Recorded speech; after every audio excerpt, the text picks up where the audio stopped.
What's good, everybody? So, since I have some 2K clear coat left from when I did the interior trim, I figured I would take this opportunity to repair something that's kind of been eating away at me for a while.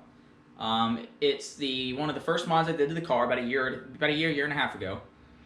I did the carbon fiber chrome delete for the trunk lid. So, I color matched and clear coated one of the carbon pieces, but the other carbon piece I didn't put clear coat on at all. And as a result of that, well, it's gotten real dingy and it started to peel and flake.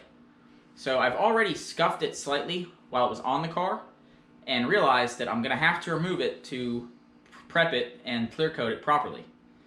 Now the issue with that, it's 3M taped on. Even if I try to apply heat, if I try to peel that piece off, it's more than likely going to crack and I'm going to have to throw it away. So in this video, we're going to be opening up the trunk, disassembling the under portion of the trunk liner, and getting the backup camera assembly taken off the trunk, prepped, taped up, and re-clear coated. Now the goal for this is we'll have a fresh, clean carbon part by the end that I can put back on the car.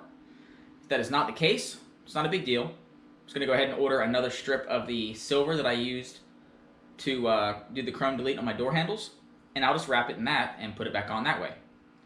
So let me show you the piece in its state now, and then we'll jump into the disassembly. So as you can see, this is the damage I was referring to. You can see along the body line of this panel the flaking and deterioration of the protective coating. And then along the top up here, you can see the hazing that was starting to come in. And it kind of ran all the way across to this other corner. So as you can see, I've already scuffed it. That's why it's really dull in value. But there's a lot of areas that I can't scuff without damaging the lights or the paint of the trunk. So I'm gonna go ahead and set the camera up and we'll jump into disassembly.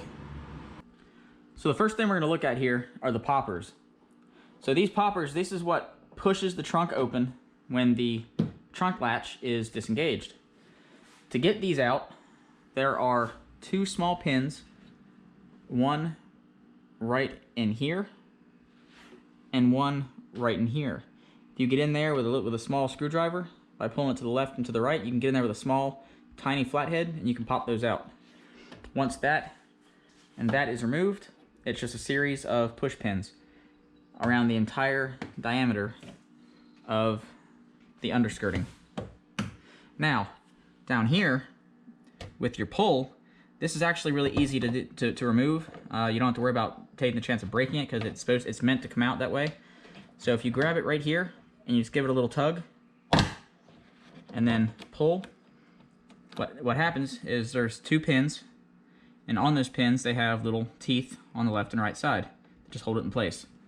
So now once this is disconnected, when we get everything else taken off of here, we can just turn this to the side, slip it straight through this hole, and then pull this liner off the car completely.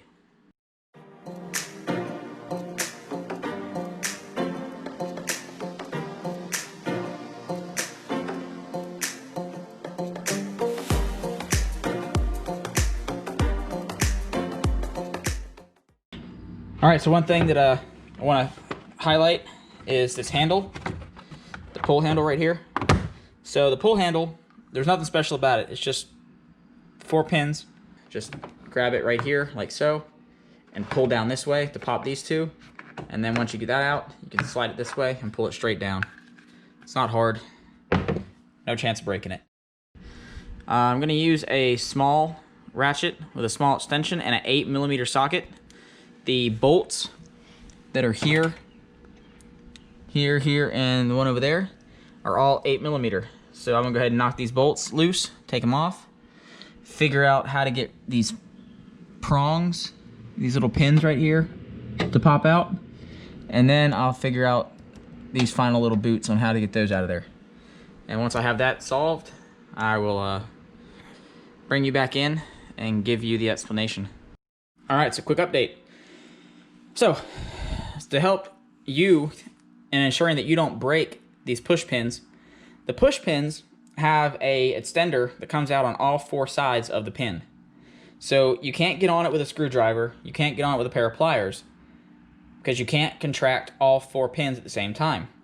But with the 8mm socket on the ratchet without the extension, you can get the socket and the wrench in here, and you can get it on top of the pin, like so.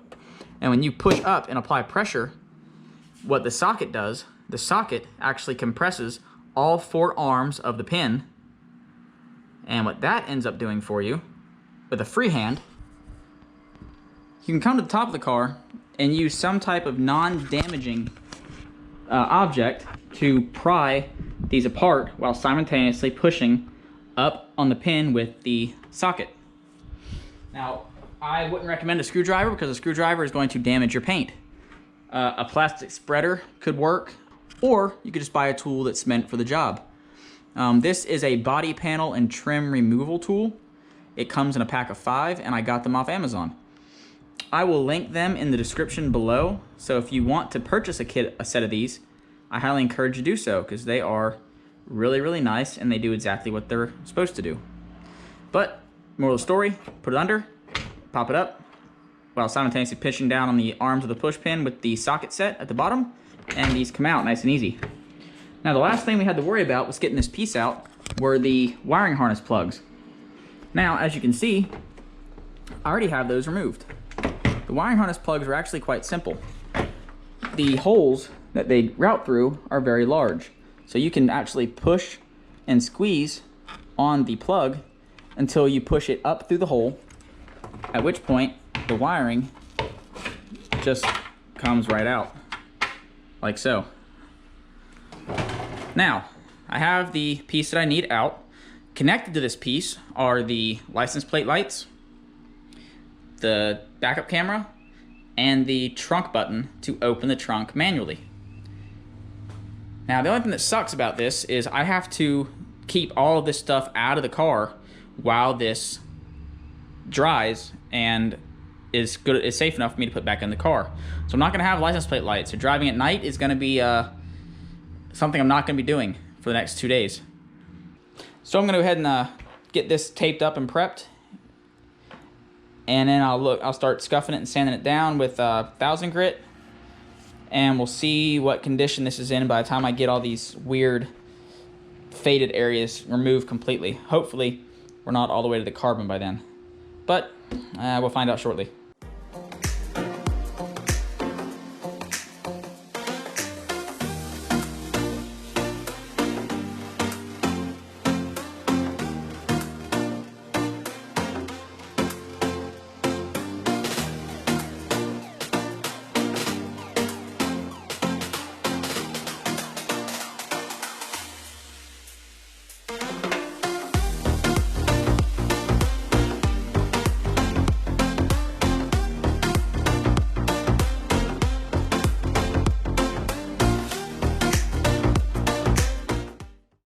So this thing is good to go. Everything's sanded down. It's all got smooth edges. There's no feeling of any of that original damage. And luckily for me, I did not go any deeper than the gel coat. So everything is still the way it needs to be. Now, the best way you can tell if your carbon is going to shine back up to its original state is by taking some water and spraying it just to get it nice and wet. And you can see the shine that comes back when it's wet. That's the same shine that you're going to get when you apply the clear. So I'm going to get a fresh towel. I'm going to dry this off, clean it with isopropyl alcohol, and get the clear coat put on.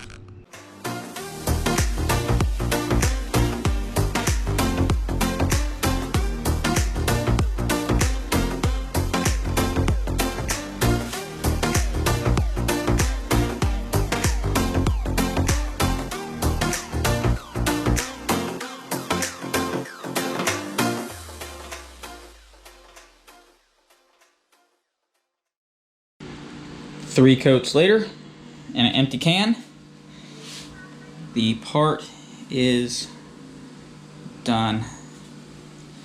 And you can see that shine.